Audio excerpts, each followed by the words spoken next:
Hello guys, नमस्ते, सलाम, राम राम सभी को और सभी का स्वागत है हमारे चैनल कुछ शब्द मेरी कलम से में। तो गाइस, आज मैं फिर से अपनी डायरी से एक और नगमा लेके हाजिर हूँ आपके सामने, जो लिखा था मैंने 10/3/2010 को।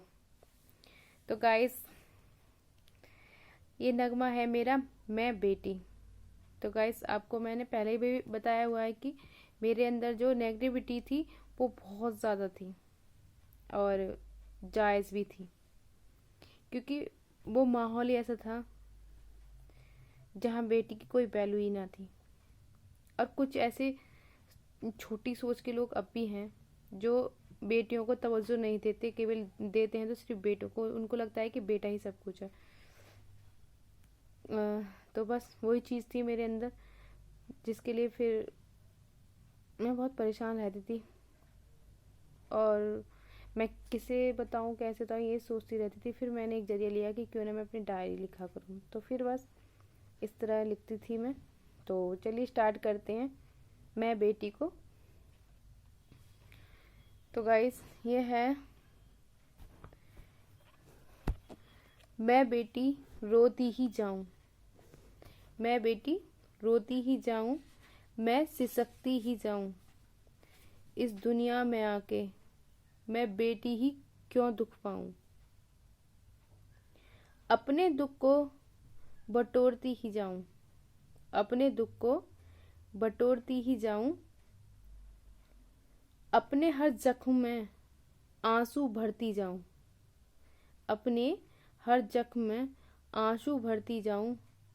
बोले जब कोई तो हंस के ही बतियाऊं, बोले जब कोई तो हंस के ही बतियाऊं।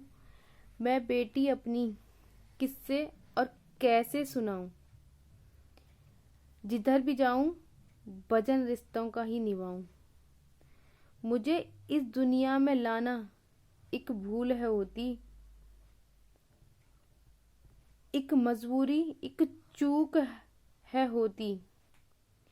किसी के दिल में मेरी तमन्ना न होती। भैया बैठा बैठी मैं भी होती। देख भैया को दुलार माँ का, देख भैया को दुलार माँ का, हंस हंस के खुश होती रहती। मैं रोती ही जाऊं, मैं सिसकती ही जाऊं। दुनिया की नफरत हंस के हूँ सहती, दुनिया की नफरत हंस के हूँ सहती। सबसे बड़ा दुख तो ये है माँ भी बोझ है कहती। तो गाइस, ये मेरे उस टाइम का एक मेरे अंदर का जहर था, जो मैंने बहुत अच्छे से जिया है। जो एक बेटी के लिए एक ये नर्क से ज़्यादा ना और कुछ नहीं होता। पर ये चीज़ मैंने बेटी बन के सहा, लेकिन शादी के बाद बहू बनकर भी ऐसे रिश्तों के बोझ नहीं मैंने बहुत सहे हैं और अब भी झेलने पड़ रहे हैं रिश्तों के बोझ। जो मैं बस यही सबसे पूछना चाहूँ, किसी से भी पूछूं तो बस मैं यही पूछना चाहूँगी कि रिश्तों का जो बोझ होता है, क्या एक बेटी और एक बहू के सर ही होता है? क्या उसका ठेका किसी और ने नहीं लिया होता कि वो उस बोझ को संभाले? पर दोस्तों, ये बोझ मुझे सबसे ज़्यादा भारी लगता है, क्योंकि इसके बोझ के नीचे ना ज़्यादा लिए एक लेडी, एक औरत वो ही दबती हैं। मायके में बेटी को दबाया जाता है, बेटी की हर इच्छाओं को मारा जाता है, और ससुराल में एक बहू को।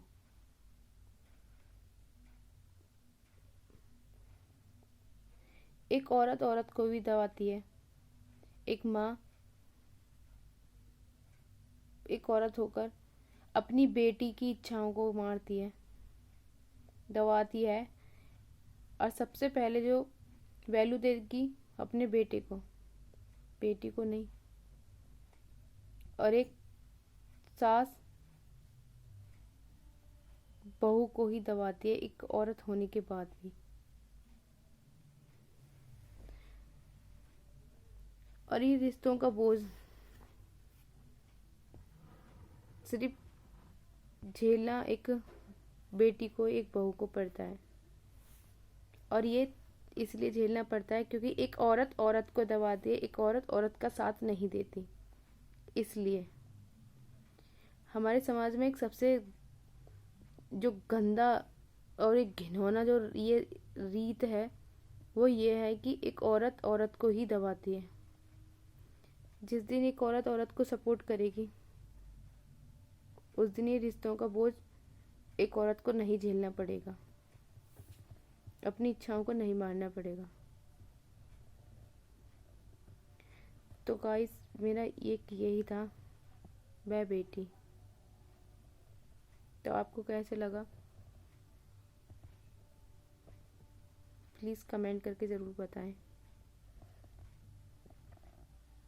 ये मेरा छोटेपन से एक दर्द था कि एक औरत को ही, एक लड़की को ये सब क्यों झेलना पड़ता है, क्यों उसके हिस्से में आती हैं सारी चीज़ें। उसकी अपनी इच्छाएं सारी जो इतनी भी होती हैं वो सारी मार दी जाती हैं। पर ऐसा क्यों? उसकी